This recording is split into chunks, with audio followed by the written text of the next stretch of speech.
G'day folks, welcome to a small video presentation. My name's Glenn. This is a presentation from Medical Gas Solutions.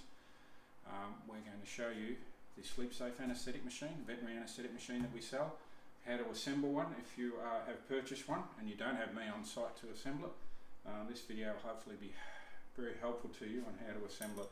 You will need large Phillips screwdriver, just a standard one but in a larger size. 150mm or small shifting spanner is also very handy. Basically, we've pre-opened the box. Basically, you're going to build it from the bottom up, being a mobile. We'll just create a bit of space for ourselves here. What you're going to look for first is this 5-star roll-around base, very similar to what you'd find on an office chair. Secondly, there'll be a pack of casters. And these casters, black casters with a steel shaft, they will go in each arm. So if I can just show you that close up, you push those in, doesn't take a great deal of force, and you've got one in. You do that 5 times.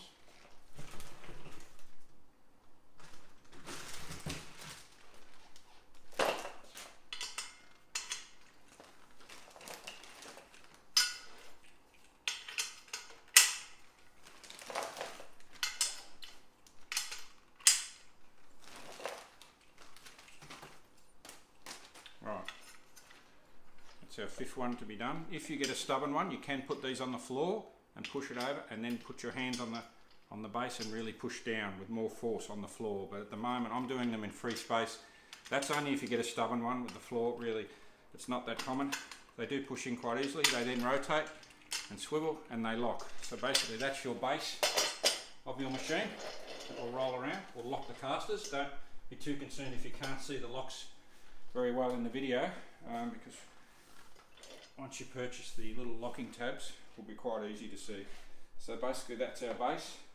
After that, we look for 2 white round assemblies. These will be the cylinder holders to hold our oxygen cylinder, because that will come with the machine to make it mobile around the floor. So we look for those, and then the large upright pole. You'll know the large one because the smaller one than this is significantly smaller. This is part of the telescopic system that will enable the machine to be raised up and down according to people's height and surgery table height.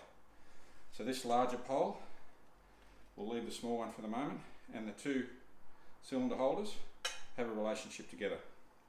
Basically, the 2 cylinder holders, one has a black padding on it and the other is a simple mirror image of itself.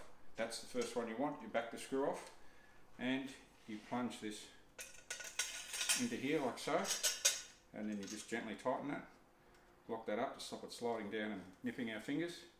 And then the bottom one with the padding on the bottom and the slightly more complex structure onto here, just nip that up.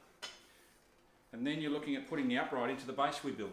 Now you select one of the arms and you line up this little cutout on the bottom ring. If you can see that closely, there's a cutout there. That cutout lines up with one of the arms, that arm there closest to you. So basically we push this pole in,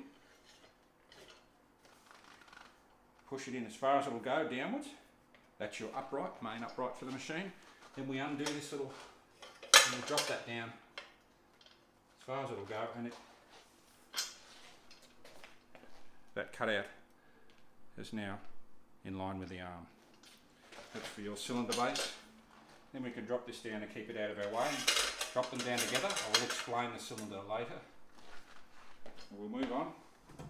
This is the shorter circumference tube, telescopic, so it goes inside the big one we've already put in. It has a flange on the end. That's the flange there. We'll take the 3 screws out of it with the Phillips screwdriver, or your fingers, depending on how tight the factory have run them in. They're not to stay in there, these screws must come out, because this is how we'll mount the machine itself. Now this base is pretty much finished really, except for the accessories that the clinic will have, like gas. Put the screws and the screwdriver aside. Now we look in our box of goodies. There'll be another box, which will be the machine itself. Numerous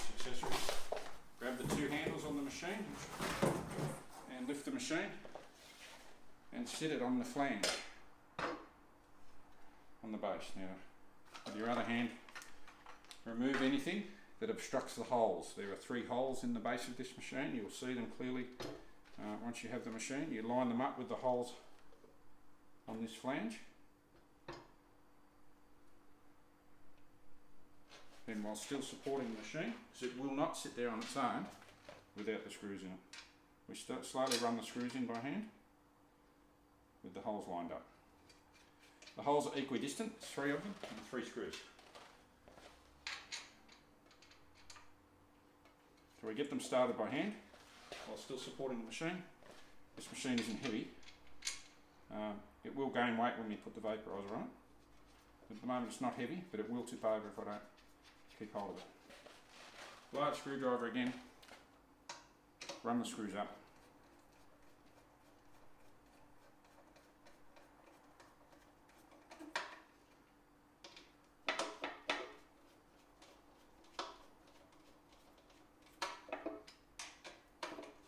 Now the fixings in this anaesthetic machine, including the screws I'm dealing with now, are stainless steel, so they're very high quality.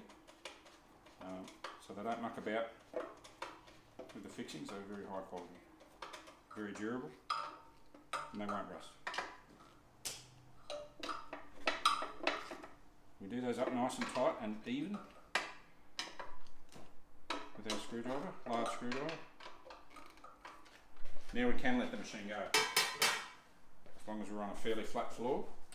I've got the casters locked at the moment. That's the basis of the machine, without the vaporizers and the other extras that we'll need for it to be used with animals, but that's the basic structure of the machine done. And now let's get into the further items. Vaporizer. Smallest box out of the 3 main boxes, already pre-opened it. Unpack the vaporizer. Do not drop.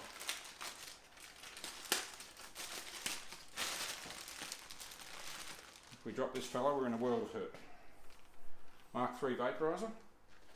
They also supply you with a drip tray. This drip tray is in case staff spill ISO when they're filling it. I use that as a bit of a soft base to set the vaporizer down.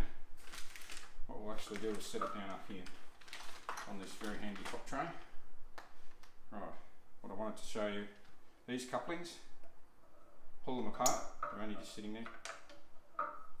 Put them out of your way, and that'll allow you access to the nuts. That's where the shifting spanner comes in. They shouldn't be too tight, but you undo the nuts while holding the head of the bolt at the back. The head of the bolt is a knurled bolt, so it has a crisscross pattern and it's designed for fingers. So holding the bolt on the hand that you can't see at the moment in the video, at the back against the wall here, is very easy for me to do. It's not tough on my fingers at all. Take the nuts away. You can use them for something else, a kid's bike or something, then you never see those on here again. They're just for transport. Vaporizer. We'll put the drip tray down, just a bit of a barrier. 3 holes in the vaporizer. We don't use the middle one. The 2 outer holes we line up with these 2 bolts, and the spaces, these black spaces, stay. We have the caps out of our way. What you can do, I should say, is you can put this cap on first. Just push that on, like so. Just push that on the end. And then line up the bolts. Hold the vaporizer with one hand. Line up the bolts and start to tightening them. They should be ready to tighten. They shouldn't be resisting you. If they are, you may have a cross thread and you may not have it correct. So back it off and try again.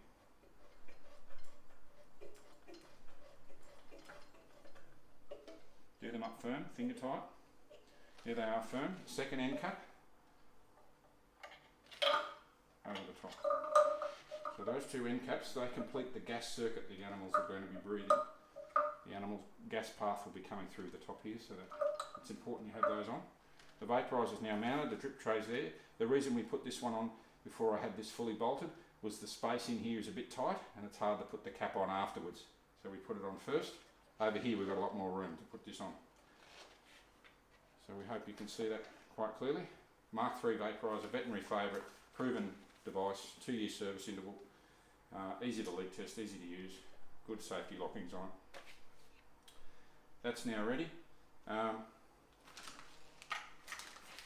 soda line absorber, or CO2 absorber. Comes in a package, a few spare connectors and a few those up the top. There's a small dead end blanked mounting port right in the middle near the fill plug. That's the fill plug for filling it with soda lime.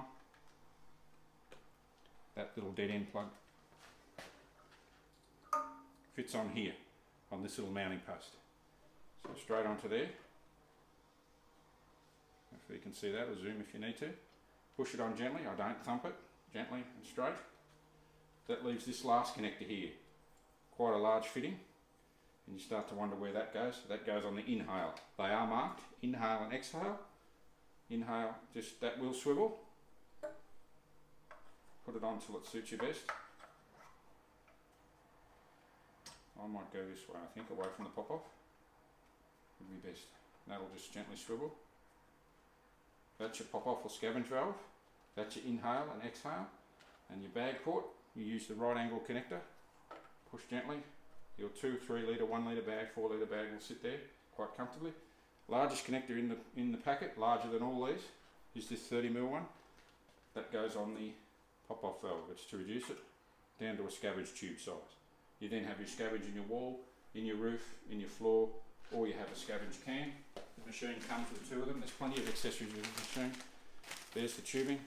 That's the scab can. You would mate that onto there and then hang the scab can with the pink string on one of these little arms. That would make the machine completely mobile. If you're not tied to a wall for gas, you can take the scavenge with you with those scab cans. So there we have it. Now, we'll need to turn it around backwards to show you. We'll unlock the canisters. We haven't put the gas supply line on. We'll do that now. So we turn the machine around.